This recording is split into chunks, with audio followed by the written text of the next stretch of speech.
Shane, welcome to Clear on Life. How are you doing? Doing very well, Jaswal. Really honored and stoked to be here today. Oh, so am I. Thank you so much for joining me. And what do you think is purpose of life? I think having clear life purpose is one of the best drugs on the block.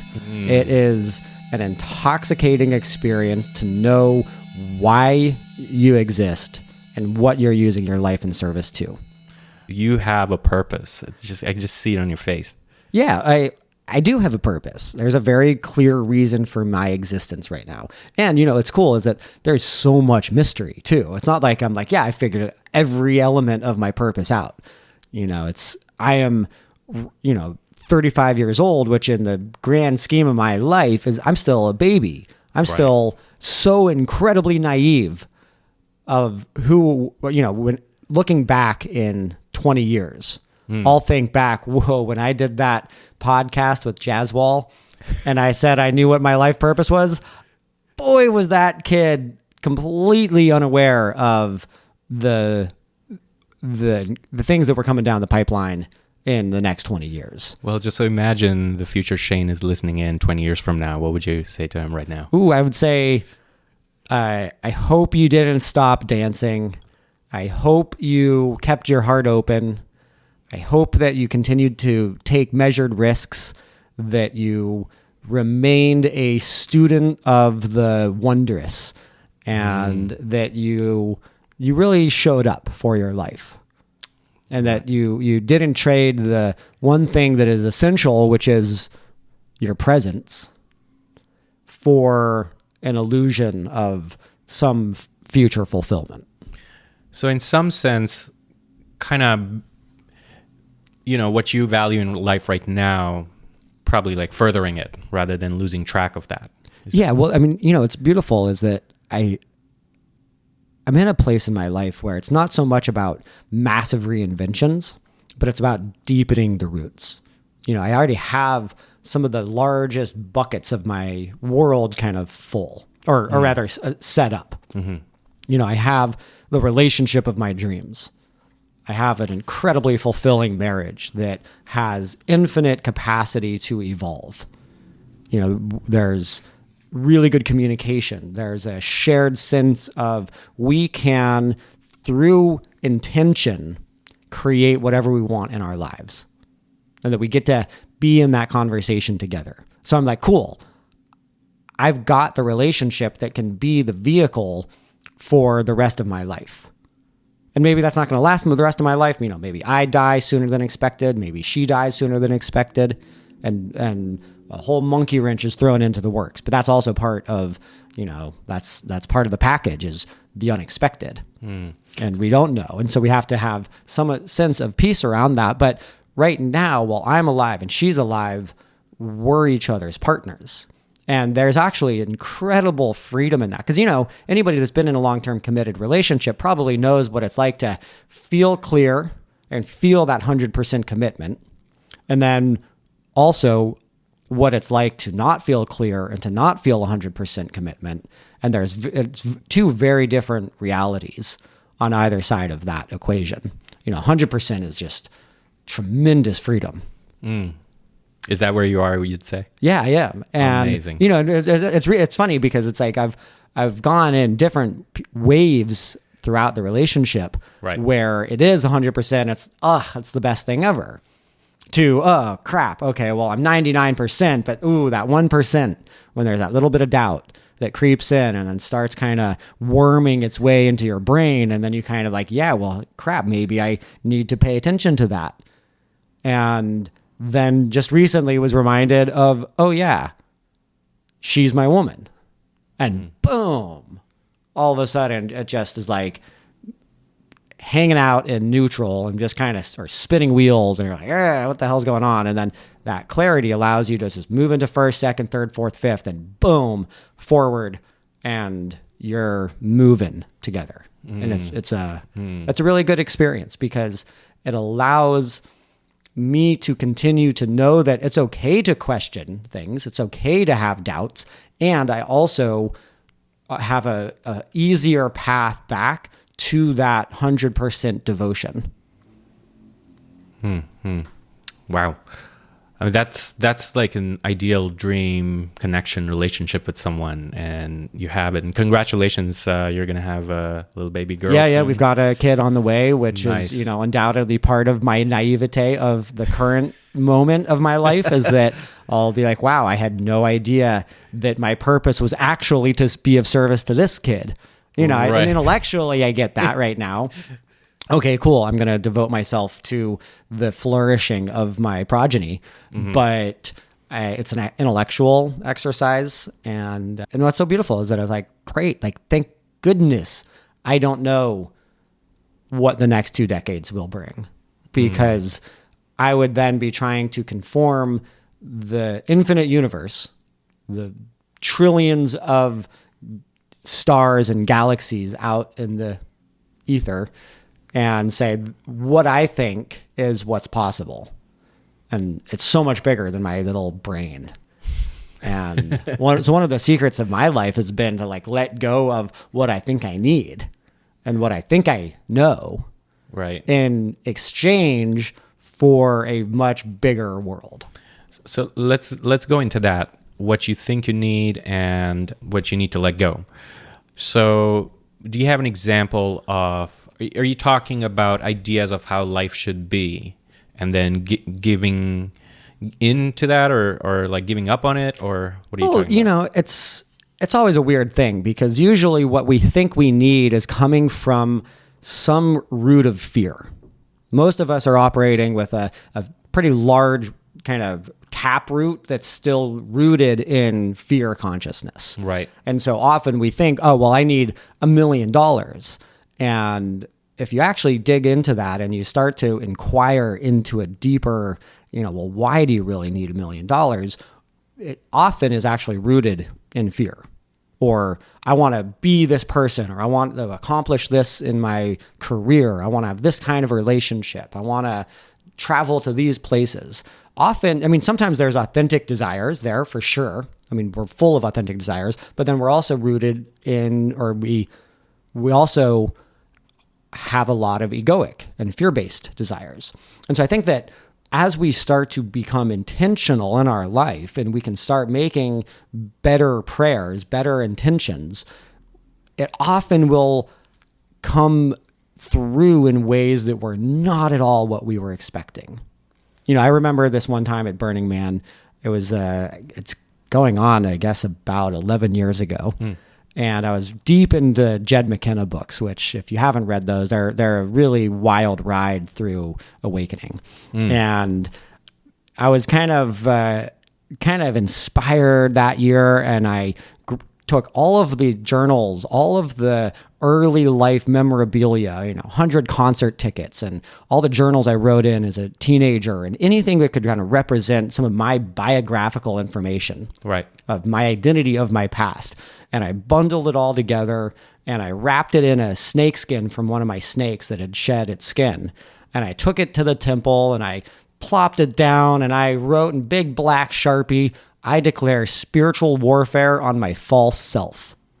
Dang. That's quite an intention.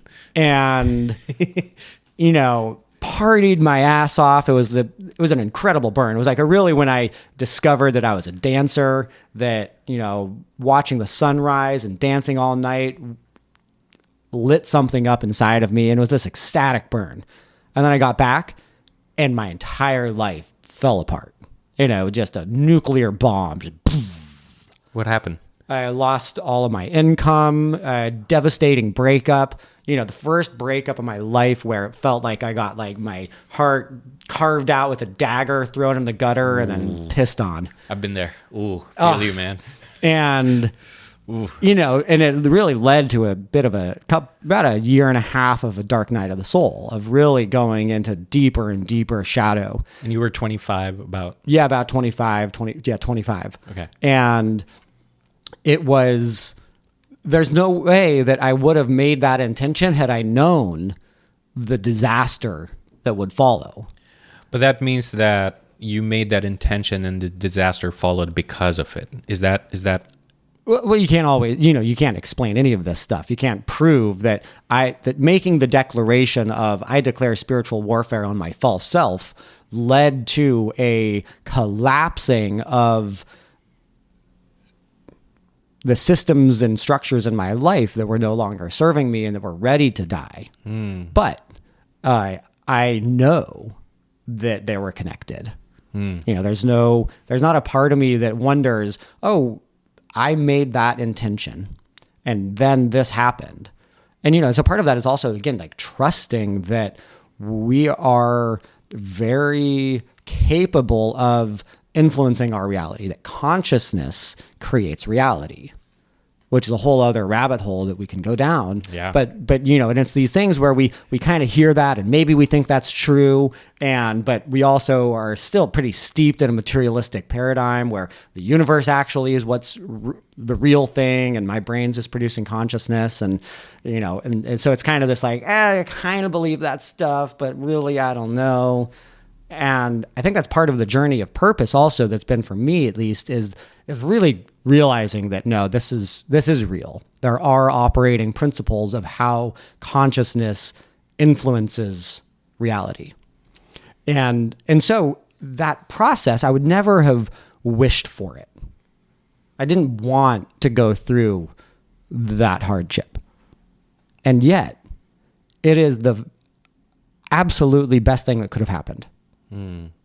How it set me up for then going through the hero's journey and the death and rebirth and the rediscovery of hidden assumptions that I was using to kind of guide my life. It all burned to the ground. And in that blank slate, a different thing was able to emerge, which is now I recognize as the seeds of my current life. So let's rewind for a second because so going back to Burning Man, where you had this intentional thing that you burned, where you just went to the temple and it was burned down on the burn night, right? What led to that? Because I'm curious how you got to that point where was this just one little idea in this guy, hey, I think I'm going to be intentional. I'm going to just go do this. Or what was it? Was it a culmination of things or was it a person? Yeah, it was the culmination of my entire life. Up till then. Yeah. Well, I mean, and I say that jokingly, but it's also very true. Yeah. And, I think that it's the result of, studying consciousness from a very young age of having an intuition that there's something deeper going on than what the mainstream status quo agreement is. Because I'm interested in two things there. One is the actual having intentions and having an intentional life and going through a process that you went through. That can be useful for a lot of people. But I'm also interested in the meta is how does someone who, let's say, doesn't have this insight at some point, how do they approach this if they hear this? Maybe they haven't read all the books and they haven't had time or whatever the reason is. How do you light that spark from within? Yeah, well, that's not necessarily everybody's spark.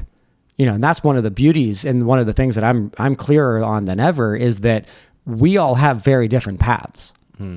If you feel a yearning in your chest that there is something deeper, that there is something beyond the superficial layer of life, that there is a greater mystery happening and that it is possible to know the underbelly of that mystery. If you don't already have that, then celebrate that, enjoy it. It's not like it's a ideal thing to have. It can be a maddening quest for truth. And often it remains unfulfilled. Just because you seek does not mean you will find. And there are people that aren't driven by that seeking and that their path is going to look differently. Right. And, and that's the thing. That's the really pain in the ass around purpose and finding the deep sense of what is my essence? What is it that actually brings all of my being to the table so that I can live a fully fulfilled life in all dimensions? It's going to be very different for every person. There's maybe common themes. Maybe there's some things you can recycle, some lessons you can recycle from other people, but it's something that we have to do on our own. There's this inquiry in there that you asked these questions. What is my essence? What's my life about? And I think that's something probably common to a lot of people who are potentially listening to this. And I, for example, have this, I'm upon something, I don't know what it is. It's just, it's as you described it, it's just ephemeral. It's just below the surface, just right there. Can't point to it, can't get a handle on it, and just bugs me to no end, and I'm there and I don't even know like exactly what to do at this point with it. Yeah. Yeah. It's maddening. I mean, like think about how freer you would be without that. Oh my God.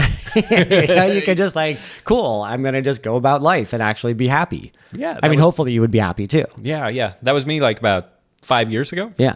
Just totally go with the flow, just enjoying it. And then suddenly just, something felt like it was missing, and lack of sleep and just lots of thoughts and ideas and just circling around this vast unknown, which is still, it's become clearer a little bit, but it's just been asking a lot of questions, and it's still not very clear. So I just love hearing stories. I love hearing your story in particular here about how you just, there's this sharpness to the set of actions you took at Burning Man that year. Yeah. And I mean, the wild thing for me is that I spent my 20s, better part of my 20s, really pursuing, a path less traveled. I kind of burned my career to the ground. I was kind of like, all right, well, I don't know. Through a combination of both professional insecurity of feeling like, I don't know, I don't think I'm just that good at work. There's these other domains that I feel really good at, and I'm going to go into those. Right. And so spent a lot of my 20s kind of exploring a lot of the transformational underbelly of the Bay Area and finding these things and these communities and these programs that really spoke to my constant impulse for expansion, for transformation, for connection, for deeper relationship. And I spent a lot of my time in those communities, and it was kind of cool, but it was also confusing because I was like, I really love this stuff. And how the fuck is this going to translate into paying my rent? Right. And, sitting here now, 11, 12 years later, it's, I had no idea what was going to happen in the last decade. 8 years ago, got kind of looped through serendipity into starting a technology company.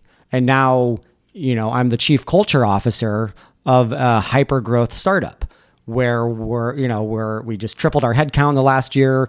We went from 70 employees to 200 right now. We're, having this really cool mission, but there's no way that if you had told me 10 years ago that I would be a founder of a tech company now, I would have been like, you're insane. You're totally smoking DMT or something. Right. And, and so it's, again, that's what I mean about when we start to pray, we start to ask for our intention, for our purpose to be revealed. You better be ready to be surprised. You better be willing to let go of the way you think it was going to be and actually allow what is happening. Prayer and intention, are they the same thing for you? Or is there a distinction between them? Yeah, it's an interesting thing because, prayer is so loaded. It's such a loaded word. Yeah. And people are like, all I wanted was, a fulfilling career. Now, Jesus is in the middle of this. And because, I'm like, oh yeah, right. Like people have all these religious connotations and maybe it's positive, maybe it's negative. I didn't grow up religious. And so it doesn't have that baggage for me. But when I say prayer, I think that it really is talking about getting in connection to not just intention, because intention is a little different. Intention is, I'm going to have a great day. And I really think of prayer as more of, please help me have a great day. Prayer is an asking for assistance. And whether you relate that to God or a universe that is listening, there's all kinds of interesting distinctions, and that's another thing that it has to be our own individual journey. But I will say that learning how to ask for help is an essential path of not having to carry your entire life on your own shoulders. Yeah, and that's been a big lesson for me, and it took a while, because it was always like when I heard about Hero's Journey, and you hear about these success stories in the Bay, and it's just like this one person just did it on their own and just got there and self-made, and you don't hear about the hundreds of people that probably assisted that person one way or another, whether they knew them or not, and kind people and kindness and whatever in the universe came together. Right. Not to mention all of the socioeconomic privileges that person might have, exactly. And the ways that, being a white male has put me into the front of the classroom so that it's actually easier to suddenly find myself as a co-founder of a tech company. All those things are a part of it. And yet you can't it's dangerous to reduce the whole thing to a single ingredient. Right. And I think people falter there too, of like, oh, well, it's your white privilege that allowed those things. And yeah, probably to a good extent. And, I'm convinced it's more complex. Oh, me just too. That. Yeah. I mean, just talking with you right now and knowing you for a while, it's definitely not just white privilege, but let's acknowledge that that's there, and it's great to acknowledge that, because then use it to the advantage you can. Totally. Yeah. I mean, I grew up as a white minority in northern New Mexico. And so I grew up around a predominantly Chicano and Native American population. And so it was like, I spent my youth running from getting beaten up because I was white. It's like, it wasn't actually till I moved to the Bay Area that the white privilege started to kick in a little bit. And I'm like, oh, okay, cool. I'm not like, terrified out of my mind and getting verbally assaulted on a regular basis. Not that that's all it was. There was a lot of harmony in the tricultural dynamic of northern New Mexico. But it's an interesting experience, because it has given me more of a sense of what it feels like to not belong. Right. And it's, what's interesting is that takes me to this whole idea of, your basic needs. Need for safety, not getting beat up when you walk out the door. When you don't have to think about those things, then you can then potentially be in a place to create and then exercise that creativity. Absolutely. You look at Maslow's hierarchy of needs, and self-actualization is preceded by some very important things like belonging and esteem. It's a part of my purpose to actually speak to what my purpose is to create high-performing organizations by helping people become their best selves. And so to break down what that means a little bit, is that companies have a really unique opportunity to create a deeper sense of belonging, to provide opportunities to cultivate esteem. That instead of just providing the bottom two rungs of Maslow's hierarchy of needs so that you have physical safety and a paycheck, you can actually create the conditions where your company becomes a valid pathway for self-actualization for every single person inside of it. And what happens to the creativity of your company, of your organization, when you're able to do that is phenomenal. All of a sudden, the bandwidth that is occupied by covering your ass can be utilized and redirected towards creativity and execution and innovation. Wow. So is this idea, is this something that you were inspired to put into the company because of your life, or how did this come to be? Yeah, so it's absolutely been deeply drawn upon from my own journey. And also from my co-founder's journey, David Hassel. And what's cool is that it has also been an iteration. It's always been there. And yet, over the last 8 years, we've been slowly chipping away and refining it and tweaking it, mutating the purpose. It's always been there, but it's now clearer than it's ever been. Okay. And why purpose is so powerful is that it acts as a true north. It acts as the magnet to the iron filings and you have that ideal, you have that vision, and it starts to rearrange your life. It starts having you make different decisions. You start turning left instead of turning right based on the ideal that you are aspiring towards. And yeah, if I hadn't taken that decade to explore my own personal development, to explore relationships and community, and how do you create intimacy in a room? How do you get people to move into high levels of vulnerability and high levels of trust in a matter of 30 to 60 minutes?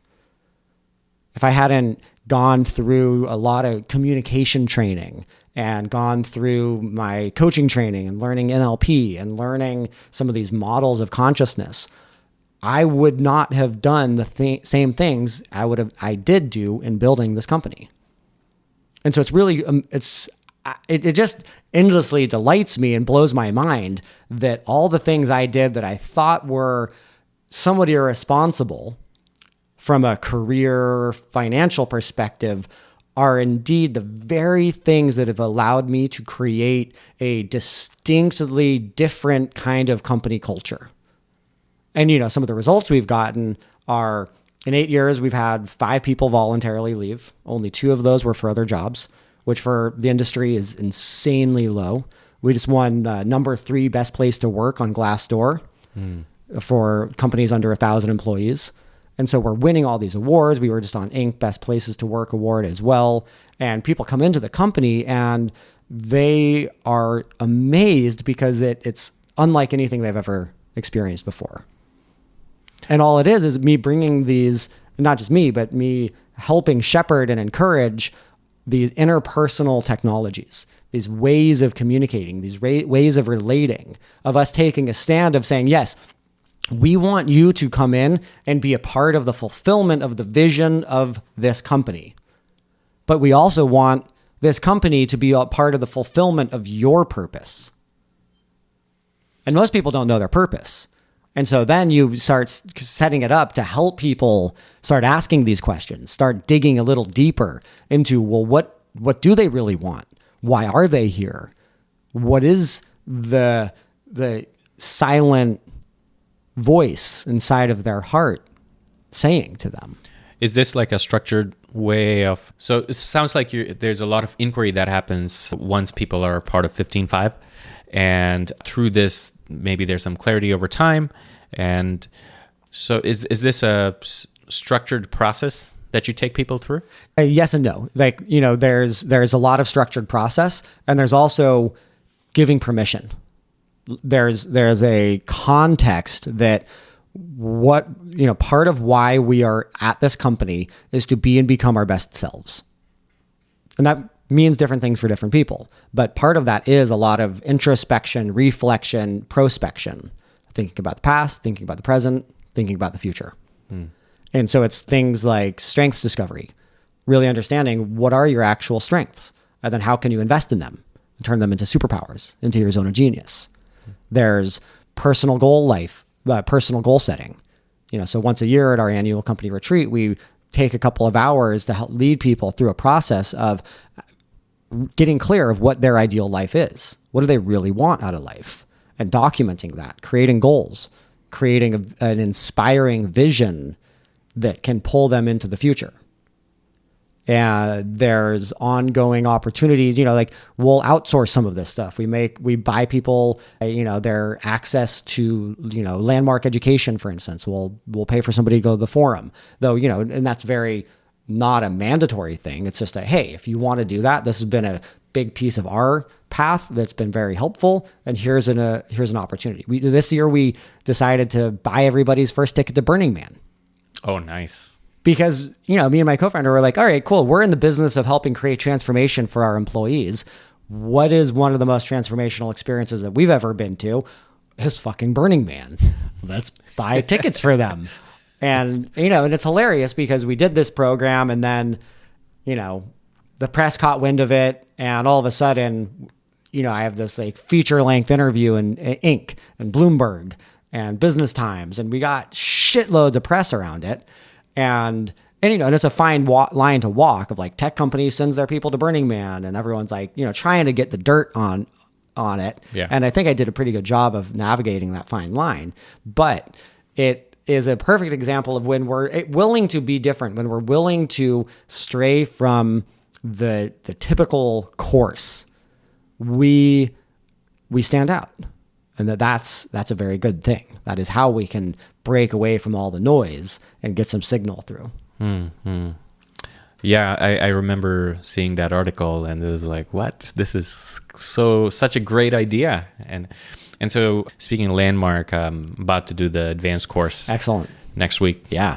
Did the forum about a month ago, and granted, it's like the culture feels like the aesthetics feel like stuck in the late 90s, but and the salesiness. But other than that, man, that thing is my advice powerful. is take the best, leave the rest. Exactly. It's like you get in, get out. Yeah. And I think people who be like, oh well, I don't want to be exposed to any of the like hard sale of it, miss out on the gems that you can get from something fully like agree. It took me about a day and a half to get over myself and actually say, you know what about if I just go in there and get what I want to get? Yeah, I walked out of my first introduction to it. I was like, screw this crap. I don't need this. Yeah.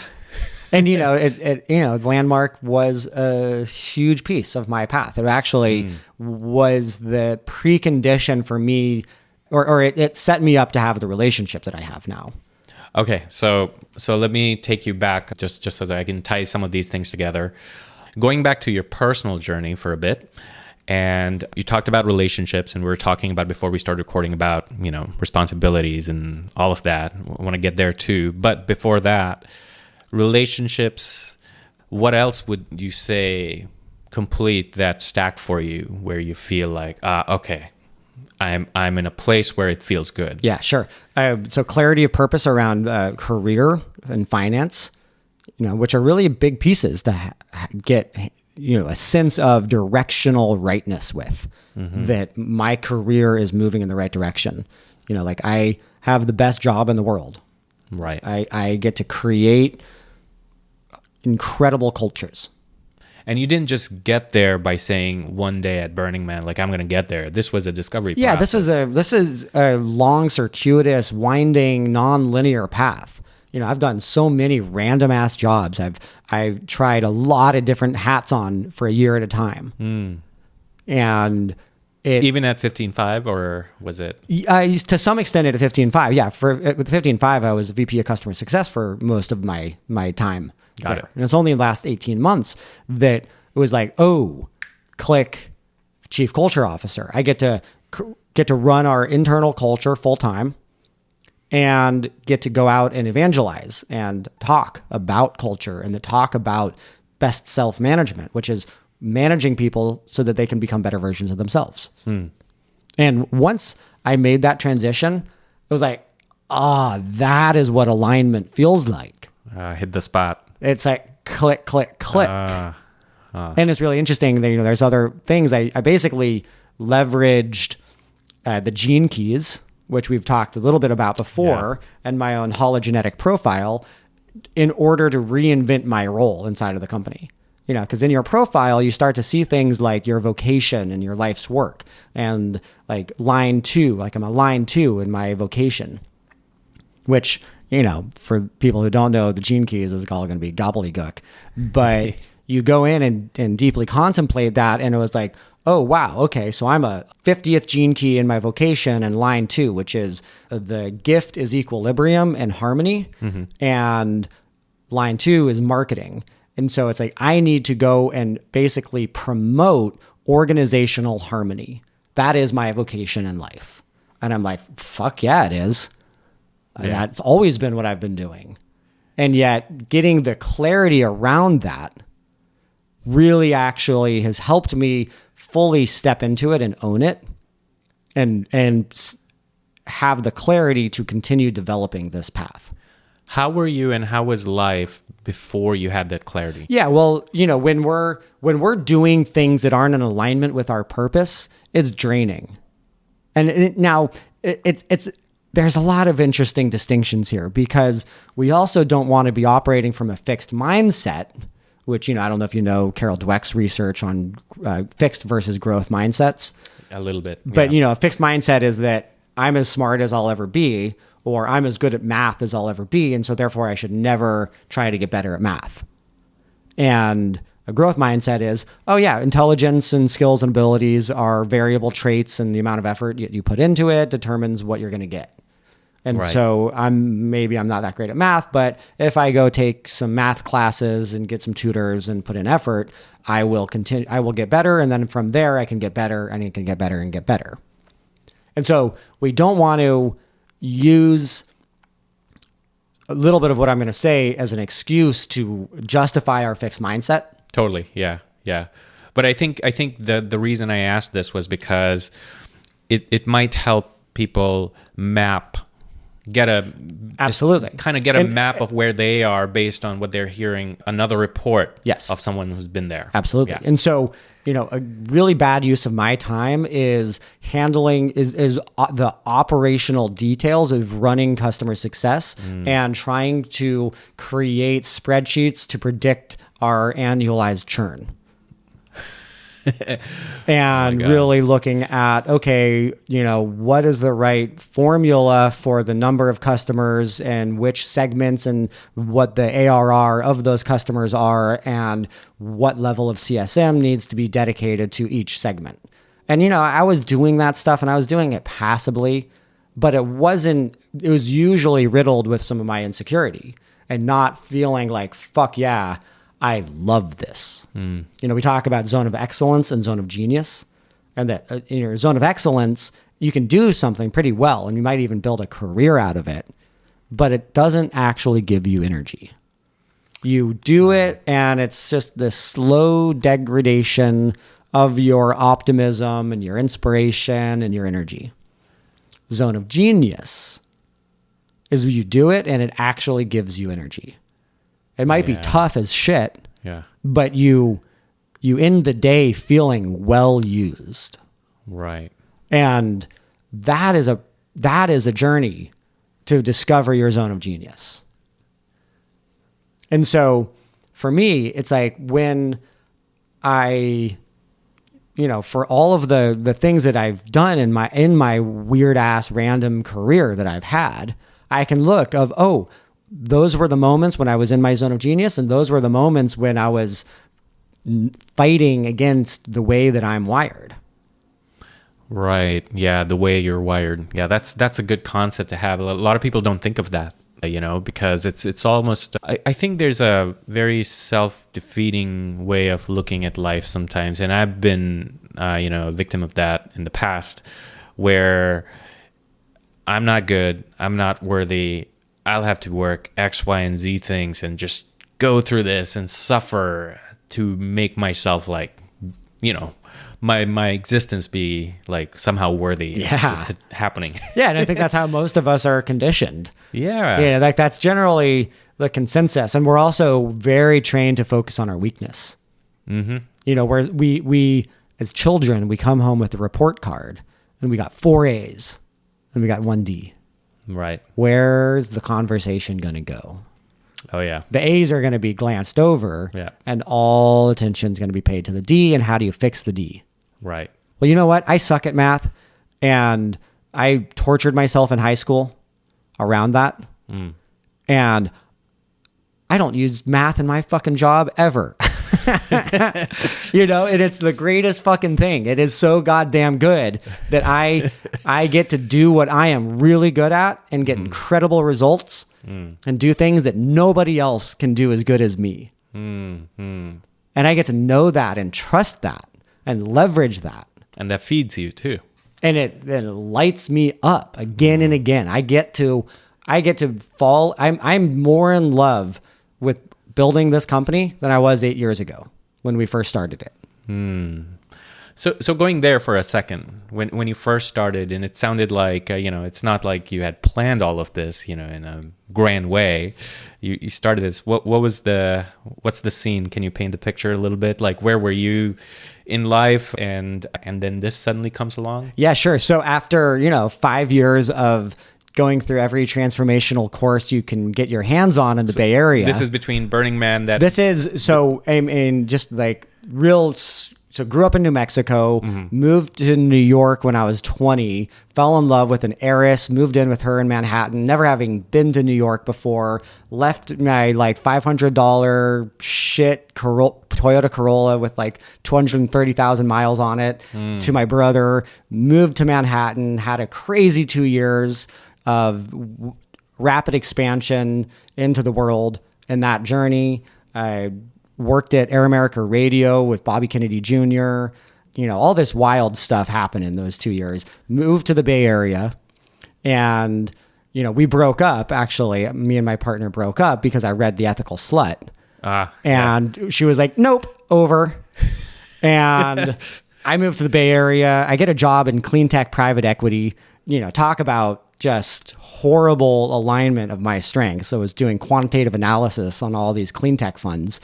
Why were they hired? Were you like... I somehow hustled my way into that job. Oh, I have no idea why they hired me. Is that typically for data scientists or something? No, I mean, I was an associate, so I was doing a bunch of grunt work for financial analysis. I see. It was a broker-dealer fund, and so pairing investors with clean tech funds. This was, you know, 2007, right before the crash. And, you know, and simultaneously, I was like, just moved to the Bay, discovered One Taste.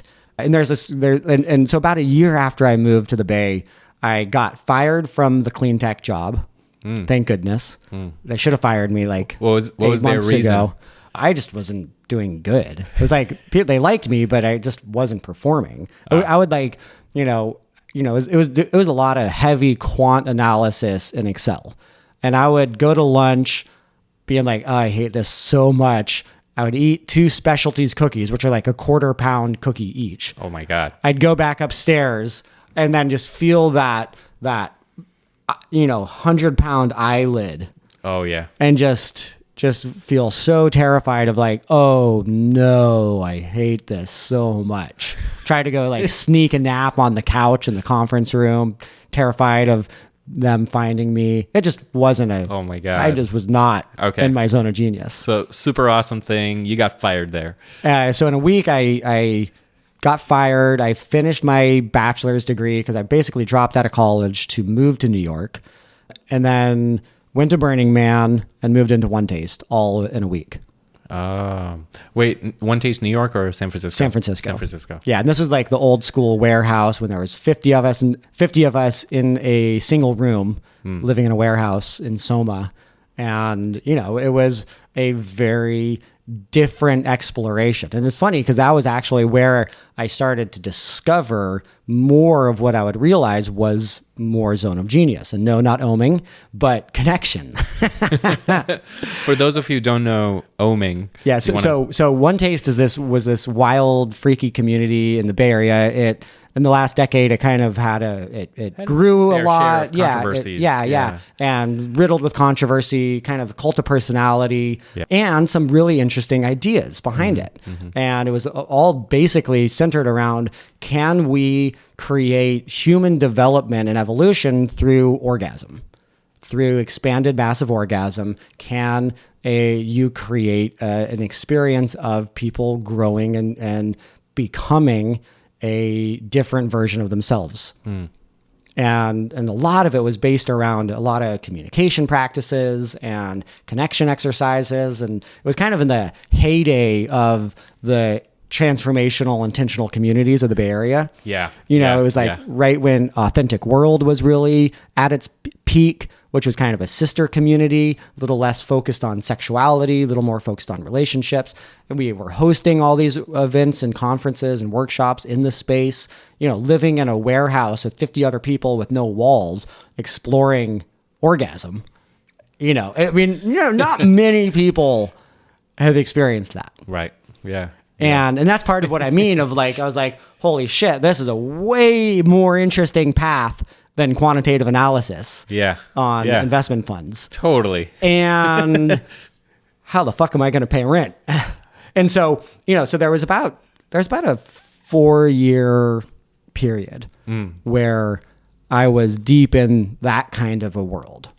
And so it was workshops and conferences pretty much every weekend, at least 2 weekends every month. I was in some kind of transformational workshop. That led into actually meeting one of my mentors, and who really trained me as a coach. Because what do you do after you do 4 years of transformational work? You become a coach, like everyone else in the Bay Area. And it was, coaching was really actually one of the first areas of my life, the first kind of career that I tried on that, and it's so funny because I think back of like the amount of anxiety I had around like career and purpose when I was 24. Right. And it's kind of like, chill the fuck out and enjoy life. Yeah. Like, trust that journey. Yeah. If I could give advice to myself, is like, trust the process. Yeah. It's all going to work out, but trust what you're doing. You don't see how it's going to lead to everything, but it is going to. Like, take the path less traveled. I would just encourage my younger self. Have some faith in the process. Yeah, have some faith in the process. Yeah. And so I discovered coaching, I discovered neurolinguistic programming, and I fell in love with it because it was finally this way of synthesizing all the things that I had done and then actually being in service to other people, helping create breakthrough and shifts for others. And it was like, click, boom, love it. And so I did that for quite a few years and, was in the grind of building my own solo practice and building a decent word of mouth clientele and moving into business coaching startups, starting to, I facilitated a lot of founder divorces. I started like understanding what are the cracks in culture. Why do companies fail?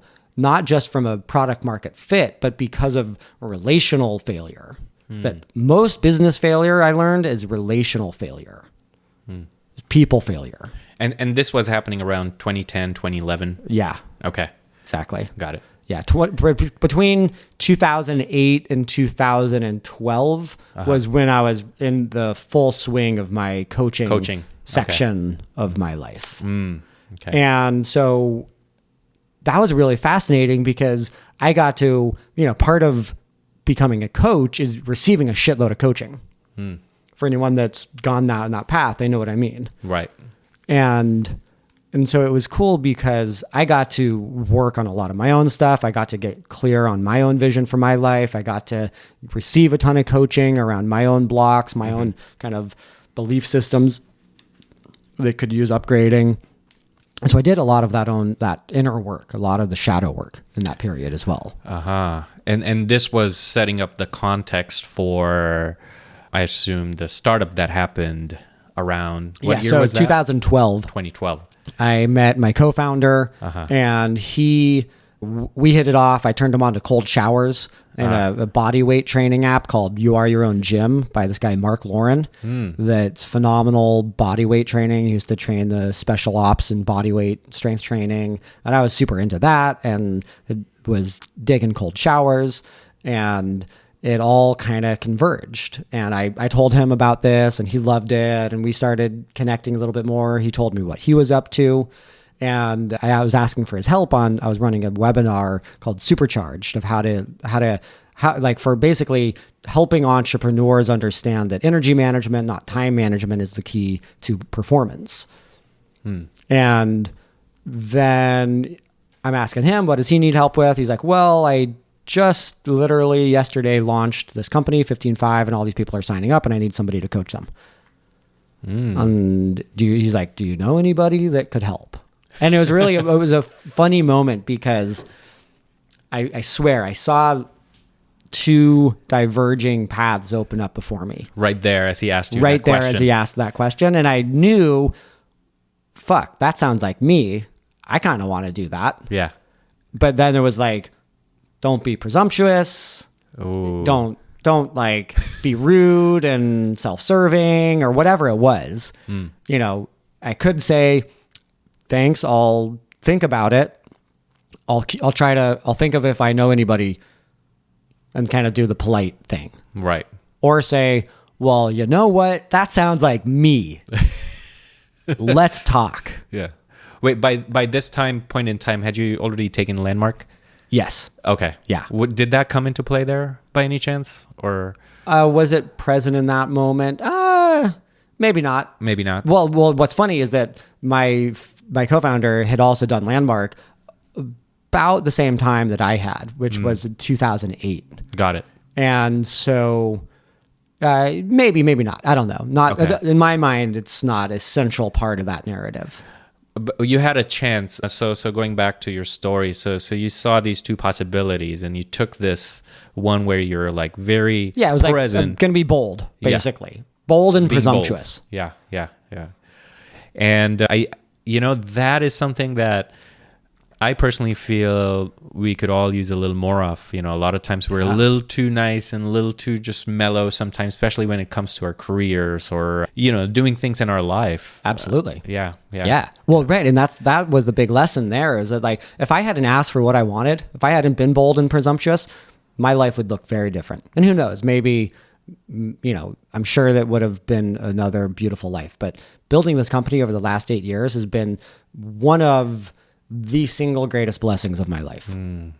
It has called me so much deeper into my purpose, into the clarity of purpose, Yeah. into giving me the opportunity to take on a large responsibility and be granted trust to do Yeah. it, and then to bring everything, all the tools that I've collected along the weird ass paths that I've traveled, and bring them to the table and apply them in building a different kind of a company, which is now informing the model that we have built to go out and help other people build a different kind of company, to create transformative cultures. It blows my mind. I all of this- count my lucky stars every day around this. Yeah. And just going back to that, I mean, my mind's blown because of this pivotal moment that you just described, where you were bold and presumptuous. I just want to go back to that because I think maybe we can explore that for a second. Just, what are the ways you see people can be encouraged to do that? Do you encourage that in your company right now? Yeah, absolutely. So look, I mean, part of it is getting deliberate about who do we want to be. And one of my favorite exercises that'll lead, I still coach the random CEO here and there, and coach. Like, what's interesting is all the training that I did as a coach permeates everything I do. It surprised me, which it shouldn't be that much of a surprise, but one of the best ways that you can prepare to be an executive is to be an executive coach. One of the best ways to be a manager is to learn coaching. And it's so funny because even 10 years ago, coaching was still fairly fringe. Right. It wasn't as nearly as mainstream as it is now. Right. And now it's become heavily normalized. Yeah. And it's so cool because, we're building all these trainings of how to manage like a coach. How to train your managers to think like coaches instead of just taskmasters, but how do you ask questions to elicit people's own innovation and own resourcefulness? Yeah. And so one of my favorite techniques or exercises to run with people is what I call core desired feeling states. And it's a really cool place to begin when you're working with somebody who maybe you think that they would benefit from more confidence. Or from more boldness, or you've just done Landmark and you're like, holy shit, I actually can live in possibility, and I don't have to put my past into my future, and I can actually declare who I am. Right. Yeah, there's this boldness aspect. I just love it because I know people who are sometimes just maybe not bold, and it might be because they're just not in that state right then and there. What I've seen is that you look at a person and you think, oh, okay, they're not bold, but then it just comes out. You never know. And a lot of people have a lot of potential. So I totally believe that there's that potential to be bold is in everyone. Yeah. But perhaps there's this inertia of just being kind of in the background and just kind of like, just going with someone else's flow, playing someone else's game, and people just get used to it. So it just requires this whip of like, absolutely. And it's interesting like a cold because sometimes you don't even know that's coming. For yourself. Yeah, exactly. The thing that is going to elicit and inspire our boldness, we might have to respond to a situation, and that is what awakens our boldness. Like I'm convinced who I am now, I wouldn't be the same if I hadn't been tasked with building this company for the last 8 years. It was a unique situation that somebody believed in me and saw my potential and then put a lot of responsibility on my plate. And I was able to take it and run with it. But it wasn't on my list of things to do to start a company. There's a lot of entrepreneurs, and bless their hearts, who are like very determined and very clear they want to start their own company. Right. That wasn't me. And yet it's been one of the most challenging and the most incredible things that I've ever done and will continue to do. Every day it's another level to have to step up to. So, yeah, go ahead. Well, just that starting to get clear that, okay, maybe I do want to be more bold. If you're listening to this and you're thinking, oh yeah, I've had opportunities pass me that I could have reached out and snatched, but I didn't because of timidity, because of, what some people might think I'm a presumptuous asshole. And while this is going on, the opportunity just whooshed by. And so one of my favorite things to do is just have people start to name, how do you want to feel? What ways of being do you want to cultivate more in your life? And it's actually an exercise I stole from Brendan Burchard, which is, and it's a really powerful thing. And you basically brainstorm a bunch of different ways of being and adjectives and feeling states that you want more of in your life. And you boil it all down to 3 so that you then have your 3 core desired feeling states.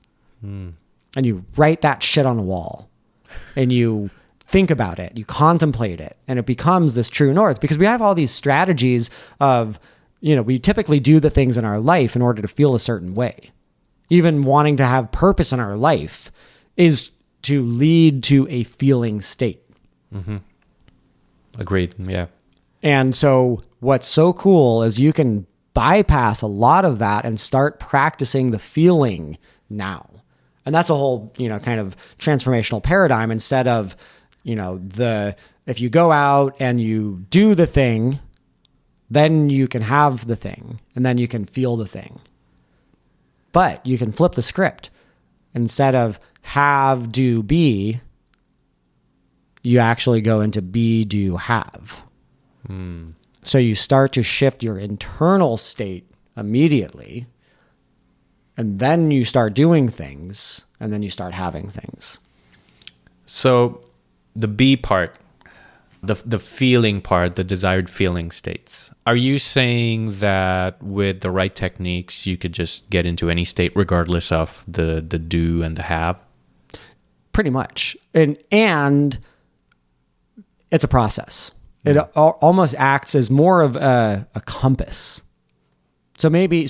About 11 or 12 years ago, I chose 3 words. I did this process in a workshop. And what I came up with was like the qualities of being, the ways of being I want to cultivate more in my life. I reduced down to 3 words: awake, competent, and loving. Because when I'm awake, and awake means so many things to me. Awake is spiritually awake. Awake is physically awake, energetically awake, emotionally awake. Competent is, I've struggled with incompetence. I've struggled with that sitting in front of the spreadsheet at 2:00 in the afternoon as my eyes are closing because I hate this shit and I don't feel good at it.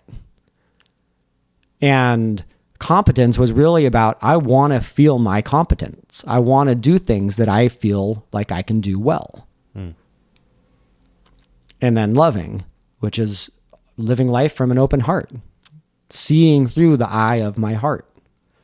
And so as you distill down to these 3, you're looking at them and you're these words and you're contemplating, you're imagining how it feels to be in that state, or are you actually feeling it? Either or. Okay. You know, you start wherever you can. But what's so interesting is, I mean, I wrote those, I think I said 11 years ago, I think it was about that. They still remain to be the three anchors that I use. I still haven't changed them. I've tried updating and getting new words, and I'm like, no, those are good, man. Because there's infinite levels of awakeness. There's infinite levels of competence. There's infinite levels of loving. Right. And they never get old. I don't get tired of feeling awake, competent, loving.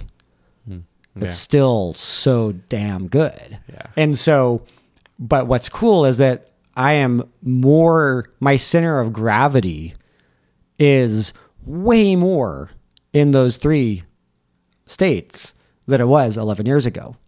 And what it does is it increases the contrast, because all of a sudden you actually know how you want to feel. And so when I'm not feeling competent, I know, and I can just be like, oh, right. All right. I'm feeling incompetent right now. I want to feel competent. And that instantly helps me actually start shifting my direction towards what will have me feel competent. Okay, great. Well, then get back on the horse. Try again. Don't give up. Cultivate a little more grit. Loving. Right. I'm pissed at my brother for being an asshole to me and me feeling like he's an asshole.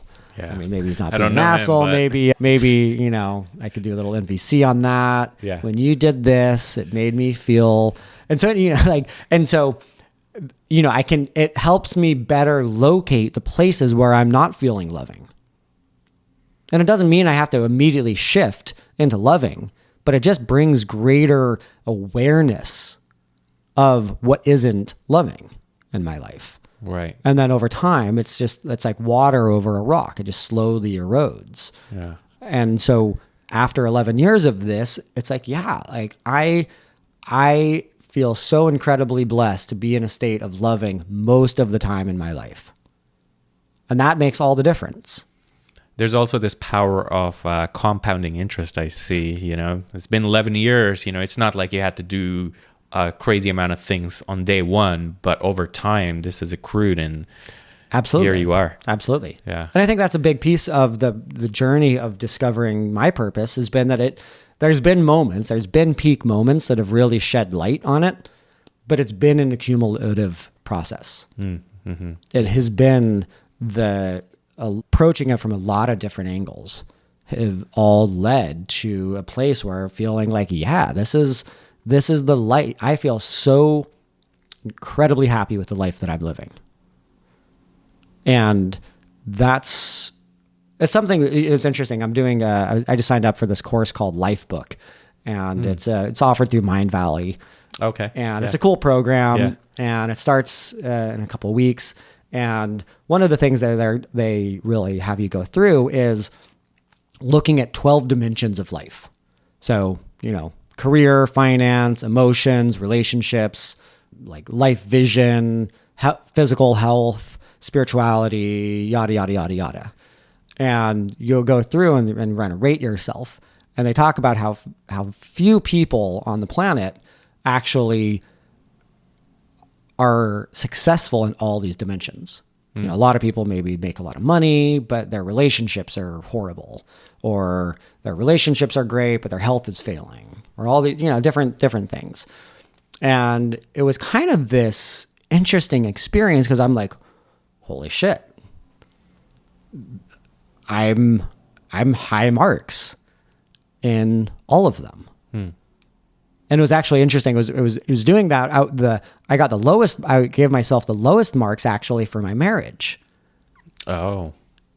Which was really like kind of an uncomfortable thing because it was like shit. Because I was in the middle of kind of a little weird period of having a little crunchiness and tightness in my marriage and that 99% commitment I was talking about earlier. And it was actually in seeing that and realizing what is usually one of the strongest elements of my life, which is my relationship, I was feeling the least fulfilled. And it was that awareness that helped me then shift and realize, wait, well, that's freaking silly because I want an extraordinary relationship. And this is the woman to have an extraordinary relationship with. Like, I already have my woman. It's actually just me sitting, holding back a little bit. And then, boom, shifted that. And then, boom. I see. That was that moment. Totally. Yeah. It just, whoa. Was that instantaneous? Yeah, Like it was. Okay. Yeah. It was a decision. It was a choice that I made to go back into 100%. Yeah. And it doesn't mean that I won't ever slip out of that, but you know, it's what's so great is that I've learned this lesson a couple of times, and I feel like the time to remembering that is shorter and shorter. With practice. With practice. Yeah. And that's why I think taking an integral, integrative, multifaceted approach to our life and to our purpose is the jam. Because we aren't going to just end up externally fulfilled and we fulfilled our purpose and we saved the world. But whoa, I'm not happy. I did everything, I accomplished everything I thought I wanted. And yet I still have that ache in my heart, that thirst. Yeah. Or we can, you know, pursue just an internal path and, you know, be deeply fulfilled and deeply happy, but also not have the relationship that we want. Or we always kind of screw up our relationships and we sabotage them. Or, and, you know, we're still in, you know, kind of subsistence around our finances. And, you know, I mean, if you're going to do one or the other, I mean, I guess, you know, be happy and broke rather than like, you know, rich and unhappy. Yeah. Miserable and locked in your own little palace. But, you know, we can have it all. We can be fulfilled and have our finances together and have a great sex life and raise an amazing family and, you know, participate in the regeneration of the world. We can actually do this. And part of it is loosening up our imagination so we can even imagine all these things are possible.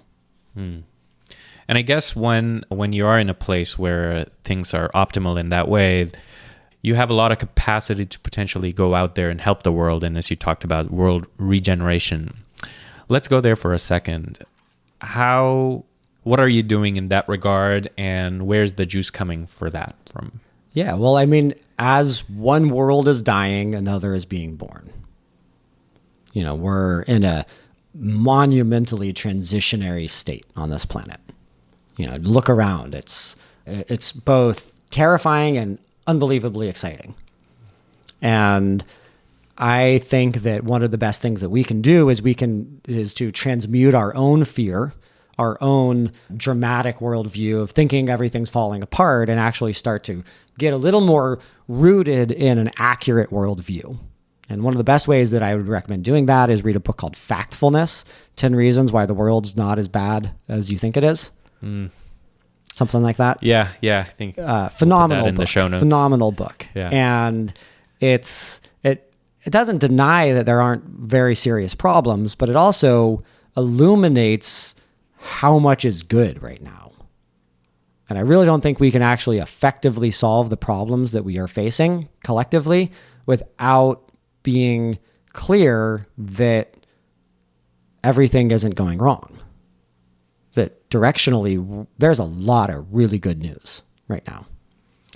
Yeah, I mean, you can be in the world where you're actually being from a place of fear, or be in a place where you're actually looking at everything as it is, and there are good things. Yeah. Actually, Yeah. I'd rather choose that reality because I can actually make more of an impact. And it's not just fantasy.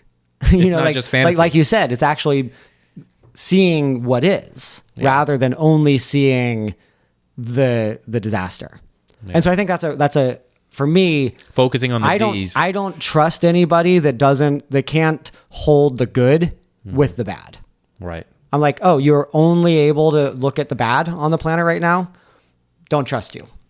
I'm like, cool. Like, I know you think what you're saying is really important, but I need people who have the larger perspective. That's who I'm going to be interested in listening to. To that end, then I think that building community is a really important piece of this time right now. Being connected to the people who are holding this ideal for a better world, who are living it, who are embodying it, who are operating from a frequency that isn't just fear, isn't just the shadow states of human consciousness, but that is actually coming from this more open-hearted space of possibility and recognition of both the good and the bad, but aren't perpetuating it from their own way of being. There's how do we create large-scale societal shifts? That's part of what I'm trying to do with my company is can we transform business culture at large from one of command and control and motivation by fear to one of a service-based model where you flip the org chart, where the executives are working for the employees, where the servant becomes the served, and actually have high levels of trust, high levels of connection, which I think start to shift human consciousness. I think it really does create transformation in the people. Whatever culture we're a part of penetrates us at many, many levels and influences the rest of our lives. So if we can start to shift the world of work in a very positive direction from 70% disengaged right now is what Gallup says. Oh, wow. To 70% engaged. Yeah. People actually able to start to discover some of their purpose inside of companies, to cultivate esteem, create a sense of belonging. I think that can have a very large scale impact. There's, and it's like we can't solve, I'd love to create, energy companies at some point. I'd love to create a, psychedelic healing spa at some point where you start to actually go in and start healing trauma and helping people clear out the gunk out of their system so they can actually live a clearer life. All of those things are really fun projects. And right now I'm really focused on what's in front of me. And then also, building it in my own life, and trying to, for the most part, do what I still think are symbolic acts of sustainability and restoration, of, curbing carbon emissions and sourcing local food. And, I just installed solar on the house and that's cool. And I can drive on sunshine and, that's pretty freaking cool. And I think that they're, for the most part, still symbolic gestures, and that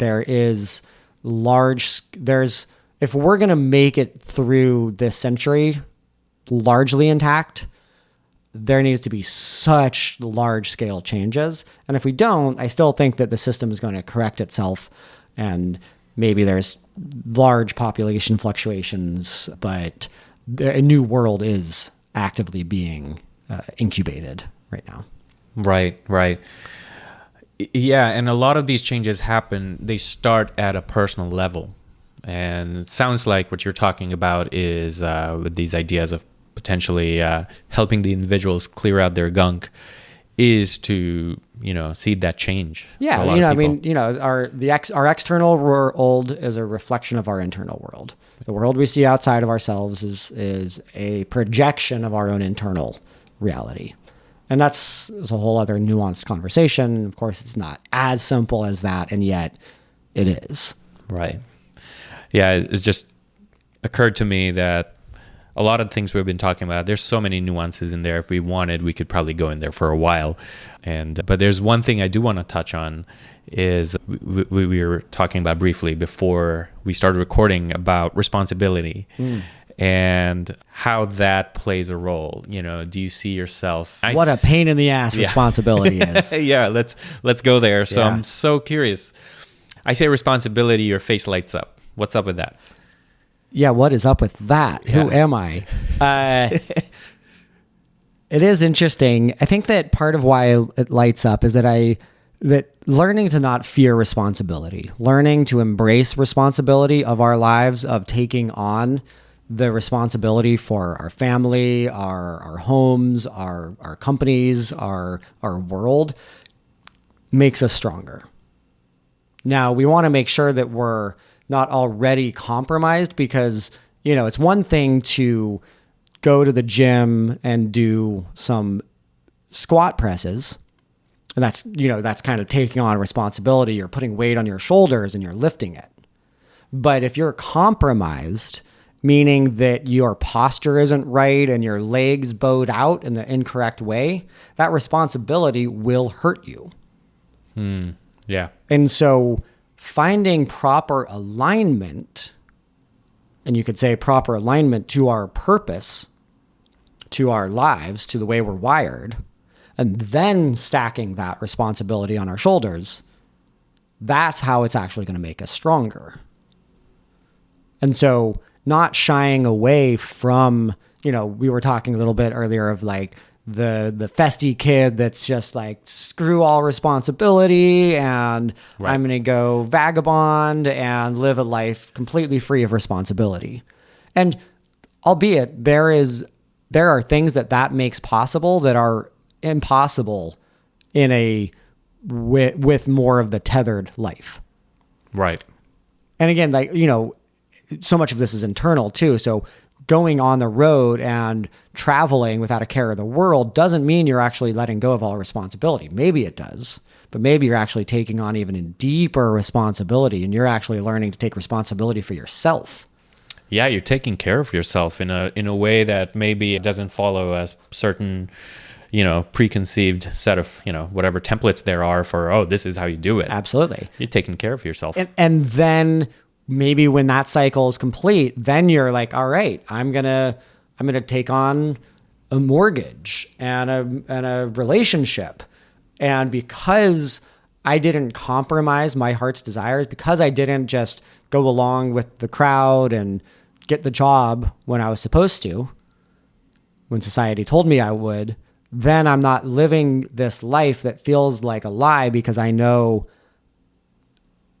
there was another path I could have taken and it would have produced a different result. And oh God, did I make a giant mistake? Right. And so it's impossible to say what that is for anyone in person. We can't make judgments about somebody else because we don't we don't know their path. Exactly. We don't know that even the things that look like horrible decisions could be the gold that's going to produce an incredible life for them. And at the same time, if someone's listening to this and they're feeling beat up, they're feeling like nothing's going right, sounds like go take care of yourself. That's being responsible. Take care of yourself. Yeah, it starts with you. If you're getting your ass kicked by life, go deeper into what's going on here. Where's this shit coming from? Yeah. How can you do the deeper inner work? How can you dive into those shadows and start, actually working with them rather than just being a victim of them, thinking you're a victim of them, thinking you're a victim of the world, and actually start thinking, okay, well, what is this actually teaching me? What is the lesson here? And perhaps even more fundamental than that would be looking at whether you're assuming you deserve this bad luck in life. Because a lot of times, people just have this, I've had this, like, I think I deserve nothing better. This is, okay, if it's hard and it's suffering, okay, this is what I deserve. This is what I'm worth. So any of those other things, self-care and questioning and inquiry, that doesn't even occur to me because I know I don't deserve that. And that's where having good friends come in. That's where doing work that is going to have you challenge your own beliefs and assumptions is so critical. Having the community. Yeah, having community. Yeah. And and that can be hard when you don't know where community is. When when you aren't invited to the party, it's hard to know that the party's happening. Right. or you just knew about it, never got invited. Right. That would totally. suck. Yeah, that's the worst. I'd way rather not know about the party and not be invited. But it's you gotta just search and you'll find, right? Like we've never had a more accessible to every piece of wisdom and knowledge and course and transformational opportunity than we do now. Yeah. And so in a way, it's kind of like Google that shit.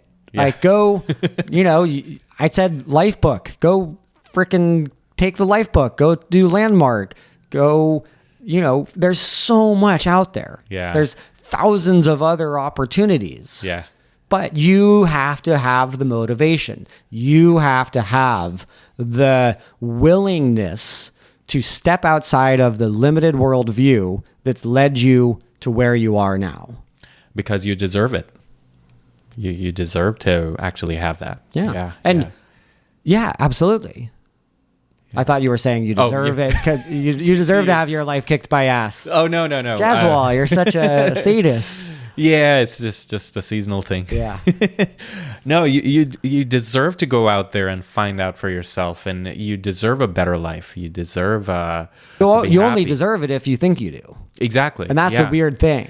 And it comes down to it's a funny Because one. I don't think that anybody deserves anything. It's not like we're born as, the whole idea of human beings have the right to pursue happiness and liberty. I'm like, that's a cool idea, but it's just an idea. Right. It's not some shit we made up. It's a fiction. Yeah. I was more referring to going out there and taking a course or going out there and doing things to improve your life. If someone's asking, why should I do this? Because at a very fundamental level, I'm not going to do it for some reason. I'm like, well, maybe because you deserve to actually do that. Yeah, Yeah. absolutely. That's there for you, Yeah. Make a choice. Yeah. And it is that choice. Yeah. Like It's that choice. life presents a continual series of choices. Yeah. Yeah. So may we choose well. May we choose well. Yeah. Well, Shane, it's been about hour and 30 minutes, and thank you so much for amazing words of wisdom and sharing. And I feel like we just skimmed the surface right now, and perhaps we could do another one of these at some point in the near future. Yeah, there's a lot of fun threads we could Totally. we could pull on a little further. There's this, any parting words for whoever's listening? It's going to be a wild decade. We think that a lot of change happened in the last 10 years. Buckle your seatbelt. Build your community. Deepen your friendships. Tell the people you love that you love them. Lean into the wildness of this life, and let's make it an incredible decade. Let's make it one where we're paying attention to the goodness of the world and not just what's wrong. And let us nourish that with our attention. Let us nourish our loved ones, our relationships. Let us be that beacon of light in the world. Oh my God.